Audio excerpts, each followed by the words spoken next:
Hey guys, welcome back to the part 4 video of vector integral. So in this part I'm gonna discuss about the line integral, surface integral and volume integral. So basically in this part में हम लोग का जो main motive रहेगा वो line integral पे, फिर letter हम लोग डिस्कस करेंगे surface integral then volume. So let's get started. In the previous video of vector calculus, I'll complete the divergence curve and whatever concept I'll complete it. ठीक है. सो उससे आप प्रैक्टिस कीजिए उस बेस पे. कुछ डाउट आता है तो कमेंट कीजिए. सो इन दिस पार्ट में हम लोग जो है लाइन इंटीग्रल देखेंगे. बेसिकली लाइन, जब मैं बोलता हूँ कि लाइन इंटीग्रल, तो उसका मतलब क्या होता है. जैसे अगर मैं बात करता हूँ किसी एट एक्स एक्सिस की, एट एक्स एक्सिस, इसका मतलब क्या होता है. अगर मैं एक्स एक्सिस की बात कर रहा हूँ तो y बराबर 0 और z बराबर 0. फॉर एग्ज़ाम्पल ऐसे समझिए आप,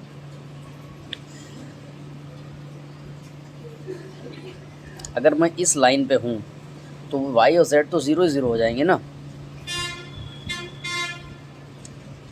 अगर मैं इस y लाइन पे हूँ तो x और z 0 हो जाएंगे. अगर मैं z पे लाइन हूँ तो x और y 0 हो जाएंगे. तो वही कहने का मतलब है, अगर मैं बात करता हूँ x एक्सिस की तो y बराबर 0 z बराबर 0 एट y एक्सिस की. ये ऐसे लिखिए आप जैसे मैं लिख रहा हूँ, हेडिंग लगा के बढ़िया से लाइन इंटीग्रल डाल के आप लिखिए. अगर मैं बात करता हूँ एट z एक्सिस तो z की बात करेंगे तो x और y दोनों 0 हो जाएंगे. क्लियर. तो बिल्कुल बेसिक्स से लेके चल रहे हैं. Basically what is line. Basically जो कहने का मतलब ये है कि अगर मैंने एक्स एक्सिस की बात करी तो उसका मतलब क्या है. अगर मैंने एक्स एक्सिस की बात करी मतलब y और z 0 हो गए. y और z 0 हो गए, इसका मतलब क्या है, x हमारा वेरी कर रहा है. जो वेरिएशन हो रहा है वो किस में हो रहा है, x में हो रहा है. ठीक है. तो ठीक है, अगर y और z 0 है तो मतलब क्या है, x एक्सिस है. x एक्सिस मतलब जो x इज़ वेरिंग. ठीक है. तो आप नोट कर सकते हैं, उसको इतना बताने का बोलिए. अभी बेसिक हम लोग देख रहे हैं कि लाइन इंटीग्रल क्या होता है. ठीक है. तो जैसे हम लोग ने देखा कि वेक्टर इंटीग्रल्स में लाइन इंटीग्रल हमको पढ़ना है, सरफेस इंटीग्रल पढ़ना है, वॉल्यूम इंटीग्रल पढ़ना है. तो पहले हम लोग लाइन इंटीग्रल देख लिया. अब मैं लोग बेसिक देख लिया लाइन इंटीग्रल का. हम लोग आगे लाइन इंटीग्रल ही स्टार्ट करेंगे, लेकिन थोड़ा सा हम लोग देख लेते हैं सरफेस इंटीग्रल के बारे में भी. Basic what is surface. Surface मतलब क्या, एरिया. एक्स वाई प्लेन की बात होगी यहाँ पर. सरफेस और प्लेन, आप प्लेन भी बोल सकते हैं इसको. ऑन एक्स वाई प्लेन की अगर बात की जाए, एक्स वाई प्लेन की बात की जाए तो मतलब z बराबर 0. इसका मतलब क्या है, अगर एक्स वाई जैसे मान लो फॉर एग्ज़ाम्पल अगर आपको z बराबर 2 दे दिया गया, ये क्या रिप्रेजेंट कर रहा है, z बराबर 2 क्या रिप्रेजेंट कर रहा है, z बराबर 2 रिप्रेजेंट्स अ प्लेन. वो तो बात ठीक है, लेकिन क्या, which are parallel to X Y plane. Clear.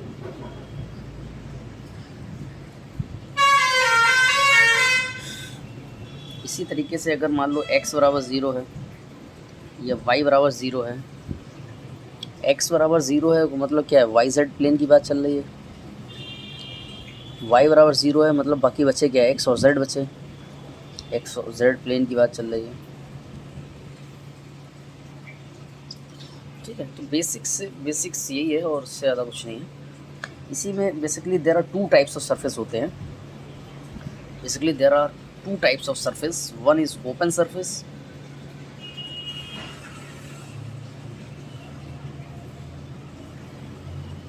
Second होता है आपका क्लोज सरफेस. ओपन सरफेस और क्लोज सरफेस में क्या होता है, in the open surface the volume is equal to zero, in the close surface the volume is not equal to zero. इसका क्या मतलब हुआ?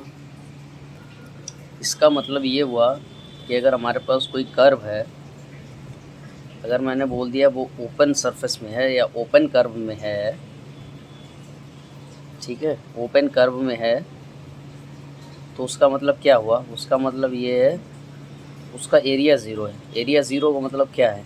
Area is not bounded, area is not bounded. Clear? अगर मैं क्लोज कर्व की बात करता हूँ तो उसका area is not equal to zero.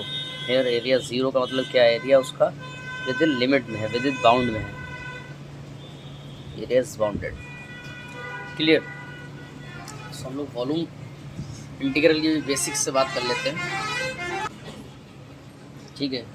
तो मैं तीसरा जो है हमारा क्या है, वॉल्यूम इंटीग्रल है। वॉल्यूम इंटीग्रल को भी हम लोग देख लेते हैं। Basically in this volume integral में क्या रहता है, ऑल थ्री का मतलब क्या है, all three axes X Y Z, all three axes are VARIG varying represent a volume।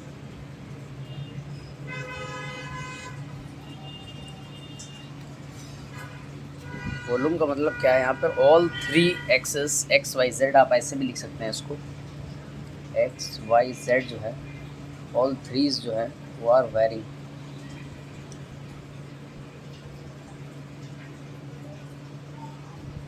Represent a volume, represent a,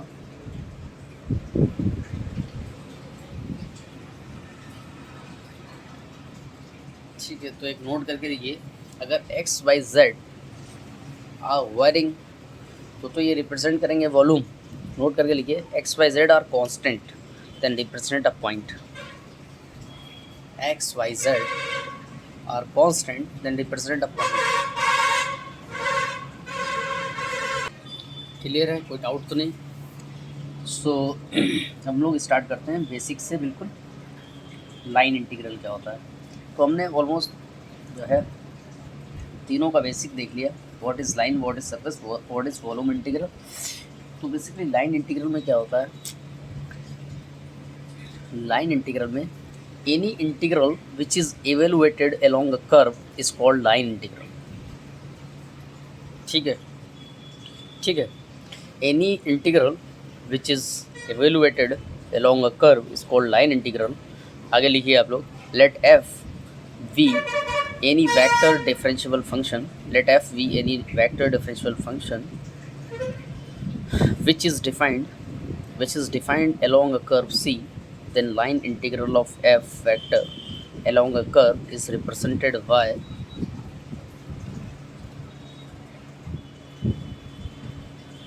f vector dr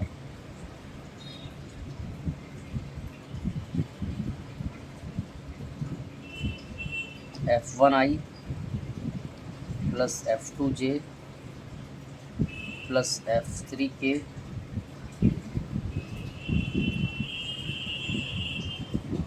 dot. D R का मतलब क्या हो जाएगा, डी एक्स आई प्लस डी वाई जे हो जाएगा plus D Z के हो जाएगा।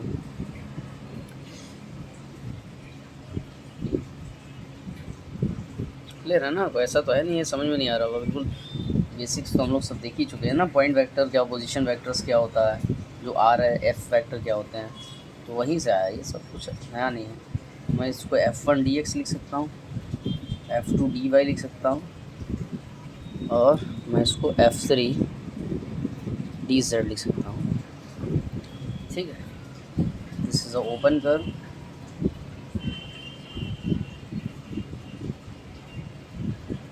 For the close curve. देखो क्लोज कर्व का जो इंडिकेशन है वो ऐसे रहता है, क्लोज कर्व का जो इंटीग्रेशन को जो हम लोग लिखते हैं वो इस टाइप में लिखते हैं, this is a for the closed curve. ठीक है, तो फॉर द क्लोज कर्व के लिए भी फार्मूला तो सेम ही, फार्मूला इससे क्या मतलब है इसका, इसका मतलब क्या है, इसका मतलब ये है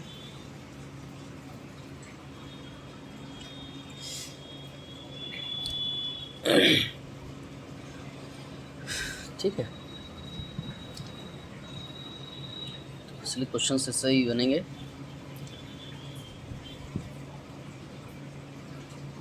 for example X Y Z,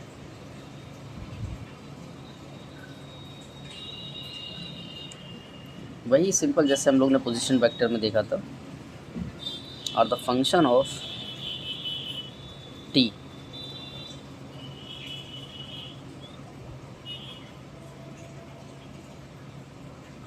ठीक है। तो हो सकता है ये एक्स वाई जेड जो है क्या रहे, फंक्शन ऑफ टी के रहे, इस टाइप में भी क्वेश्चंस होते हैं, ठीक है। तो वो हम लोग देख लेंगे। बेसिकली एक पॉइंट लिखिए आप, तो हमको ये इतना पता चल गया कि एक्स मान लो फंक्शन हो गया टी का, वाई फंक्शन हो गया टी का, जेड भी फंक्शन हो गया टी का। तो बेसिकली जो लाइन इंटीग्रल होता है, जो बेसिकली लाइन इंटीग्रल होता है, line integral depends on path. Important point है काफ़ी, डायरेक्ट भी पूछा जाता है मार्क्स में। Line integral depends on path. तो हम लोग देखते हैं सरफेस इंटीग्रल को कैलकुलेट करने के लिए क्या हम लोग फॉर्मूलाज यूज़ करते हैं। Basically surface integral, line integral का तो हम लोग ने देख लिया। हालांकि line integral, surface integral, volume integral को क्वेश्चंस को विद द हेल्प ऑफ हम लोग थ्योरम से यूज़ कर सकते हैं। वेक्टर ट्रांसफॉर्म जो थ्योरम्स हैं, Gauss divergence theorem, Green's theorems और स्टोक्स थ्योरम्स, हम लोग क्वेश्चंस उसी से ही करेंगे, क्योंकि थ्योरम से क्वेश्चन बहुत आसानी से बन जाते हैं। तो लेकिन बेसिक हमको पता होना चाहिए कि लाइन इंटीग्रल के कैसे क्वेश्चंस हम लोग, बेसिक हम लोग ने फार्मूलाज बता ही दिया आप लोग को स्टेप बाय स्टेप, लेकिन थोड़ा सा लॉन्ग जाता है वो, इसलिए हम लोग थ्योरम्स की हेल्प से काफ़ी आसानी से क्वेश्चन बन जाते हैं। लेकिन फिर भी हम लोग बेसिक देख लेते हैं व्हाट इज सरफेस इंटीग्रल।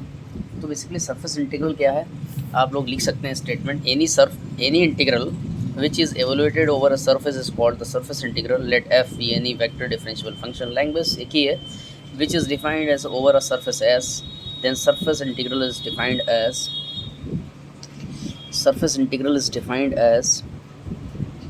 भाई सरफेस है मतलब दो इंटीग्रल लाइन, दो इंटीग्रल मतलब क्या है, वहाँ पे क्या था, लाइन इंटीग्रल था तो सिर्फ मतलब लाइन इंटीग्रल था तो वहाँ पे सिर्फ लाइन की बात चल रही थी, मतलब एक इंटीग्रल था। यहाँ पे सरफेस है मतलब एरिया की बात चल रही है। तो so double integration shows the area, triple integration shows the volume. F vector F N cap क्या है, एन कैप हमारा क्या है, यूनिट नॉर्मल वेक्टर जो हम लोगों ने पढ़ा था प्रीवियस वेक्टर कैलकुलस में, तो वही है। This vector F dot N cap mod N cube कह रहा है, एन का कैप, के का कैप, के कैप क्या है, के कैप भी बता रहा हूँ, k cap shows the side directions dx dy, ठीक है। This is formula for the surface integral in order to solve the questions. So मैंने क्या बताया, हम लोग क्वेश्चंस जो है थ्योरम्स की हेल्प से ही करेंगे। इससे हालांकि सब्जेक्टिव क्वेश्चंस हम लोग इससे ही बनाते थे, लेकिन हम यहाँ पर हम लोग बस सब्जेक्टिव क्वेश्चन नहीं कर रहे हैं, हम लोग कॉम्पिटिटिव एग्जाम्स में टाइम नहीं होता भाई क्वेश्चन को करने का, ठीक है। तो आप लोग क्या करिए, आप लोग अब हेडिंग डाल लीजिए वेक्टर ट्रांसफॉर्म थ्योरम, बहुत वेरी वेरी इंपॉर्टेंट है, वेरी वेरी इंपॉर्टेंट थ्योरम्स, ठीक है। क्या डाल लीजिए, vector transforms theorem, vector transform theorems.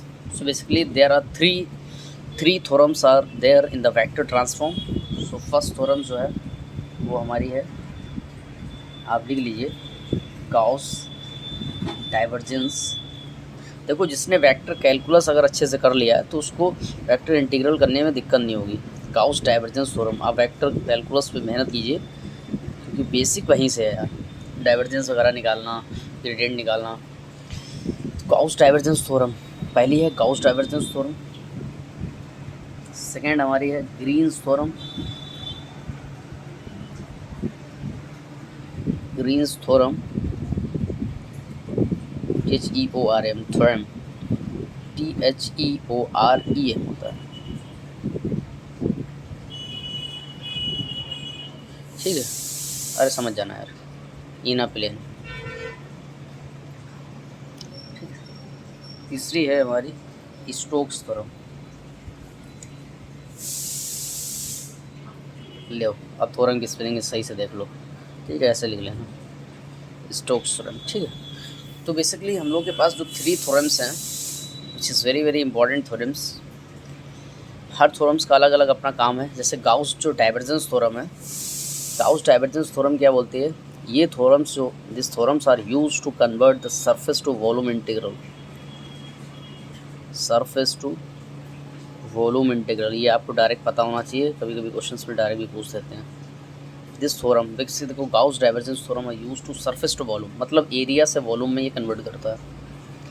Green's theorem तो हमें लाइन इंटीग्रल के लिए होती है, line to surface, line to surface integral, single को डबल इंटीग्रेशन में कन्वर्ट करके हम लोग क्वेश्चन सॉल्व कर लेते हैं, ठीक है। Stokes theorems again line to surface, ये भी लाइन टू सरफेस में ही रहती है, लाइन टू सरफेस इंटीग्रल,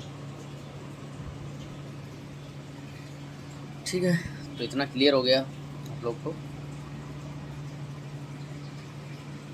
ठीक है, नोट कर लीजिए अच्छे से, और डाउट हो तो कमेंट कर लेना। सो एक थ्योरम्स हम लोग डिस्कस कर लेते हैं, ठीक है, ताकि क्योंकि ठीक है। तो पहली हेडिंग लगा लीजिए आप लोग गाउस डाइवर्जेंस थ्योरम, ठीक है। तो Gauss divergence theorem is used to connection between the surface to volume integral. Statement है let S be any close surface enclosed by a volume V, then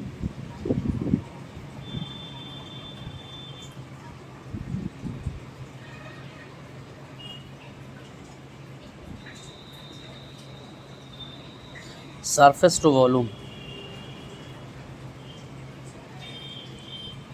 divergence theorem है। Divergence हालांकि हम लोग ने पढ़ा ही है dV, और हम लोग इसको और ऐसे भी लिख सकते हैं,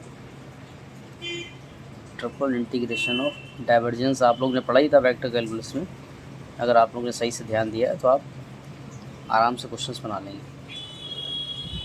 this is all about the Gauss divergence theorem, ठीक है। देखो बेसिकली हमको पता होना चाहिए गाउस डाइवर्जेंस थ्योरम हम लोग यूज़ क्यों करते हैं। Gauss divergence theorems are used to connect between the surface to volume. So this is surface, this is volume में इसको कन्वर्ट कर दिया उसने। तो फॉर एग्जांपल एक क्वेश्चंस लेते हैं, ठीक है, क्वेश्चंस लेते हैं बेस्ड ऑन इट। क्वेश्चन क्या है, find the value of integral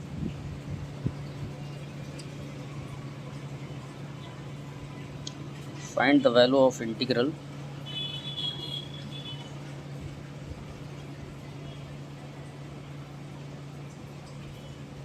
where S is a closed surface enclosed by volume B. S is a closed surface enclosed by a volume B, ठीक है। तो अच्छा इतनी छोटी सी एक लाइन बोली हुई है, find the value of integral. So हमको ये पता चले क्लोज इंटरवल दे रखा है, और वेक्टर एन डॉट एस जैसे कि इसमें रहता था डबल इंटीग्रेशन में, हालांकि ये एक ही इंटीग्रेशन दिया है, लेकिन इसका मतलब ये नहीं है कि ये इसमें देखो वो क्या दिया है कि ये देखो आपको एफ की जगह पे आर वेक्टर दिया है, वो वेक्टर कुछ भी हो सकता है, N cap D S, where S is a close surface, surface बोल दिया मतलब डबल इंटीग्रेशन बात हो रही है, इनक्लोज बाय वॉल्यूम V।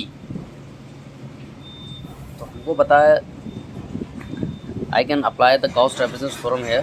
सो मुझे पता है गाउस डाइवर्जेंस थ्योरम इस डबल इंटीग्रेशन की वैल्यू हो जाती है double integration that is volume V L dot factor F into D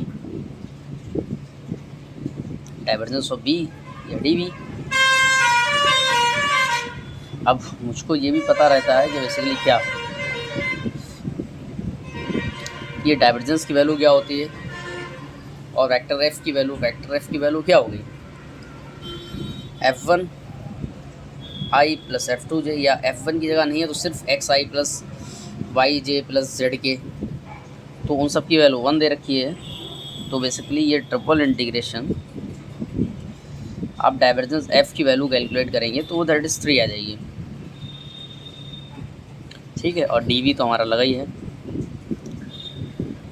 ठीक है। तो मैंने 3 को बाहर कर लिया, ये this is triple integration D ये शोज द वॉल्यूम, तो 3V, this is the answer. Clear, ठीक है। दूसरा क्वेश्चन देखते हैं। दूसरे क्वेश्चंस में मान लो कुछ इस टाइप से आपको क्वेश्चंस दे दिया, आपसे बोल दिया गया R vector dot N S D S where this S is a sphere. Sphere होगा मतलब क्या, X square plus Y square plus Z का square equals to A square, ठीक है। तो मुझे इतना पता था कि triple integration divergence of B या डेल एफ वेक्टर और डी बी, मैं इसको लिख सकता हूँ। मुझे पता है इस डेल एफ की वैल्यू 3 आएगी। क्यों 3 आएगी, आप डेल एफ की वैल्यू जब सॉल्व करेंगे del upon I del upon del X, X तो 1 हो जाएगा integration, plus I del upon del Y, Y का करेंगे 1, तो 1 1 1 3 हो जाएंगे, तो 3 मतलब 3। तो मैंने वो चीज़ यहाँ डायरेक्ट लिख दी, तो 3 टाइम्स ऑफ अगेन वही चीज़ बन गई डी वी क्या है, वॉल्यूम है। डी क्या है, वॉल्यूम है किसका, स्फीयर का वॉल्यूम क्या होता है 4/3 पाई आर क्यू, आर यहाँ क्या है रेडियस ए है, ठीक है। तो 3 से 3 कट गया तो मतलब 4 पाई ए क्यू, आंसर हो गया। सिंपल था। तो गॉस डाइवर्जेंस की हेल्प से बहुत आसानी से क्वेश्चन सॉल्व हो जाते हैं।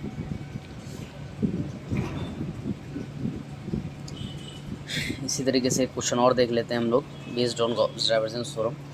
बोला हुआ है फाइंड द इंटीग्रल, इस फाई अगेन दे दिया है इसको आपको, और आपको दे दिया है X D X D Y, sorry D Y D Z plus Y है तो एक्स जेड होंगे, प्लेन की बात चल रही है, जेड है तो एक्स डी वाई होंगे, वेयर एस जो है वो इनक्लोज्ड है किससे, अक्यूब लेंथ से,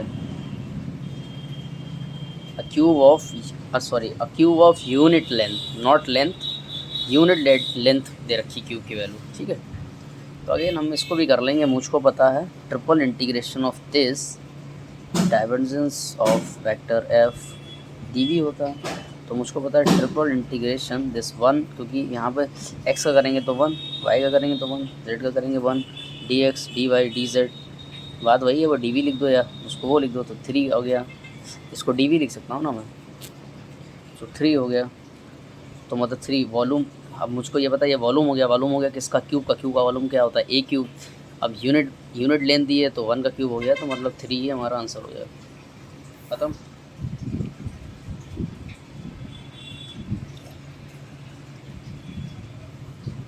आगे और भी प्रैक्टिस करिए, ठीक है। आगे हम लोग डिस्कस करेंगे कि ग्रीन्स थ्योरम और स्टोक्स थ्योरम्स नेक्स्ट पार्ट में, ठीक है।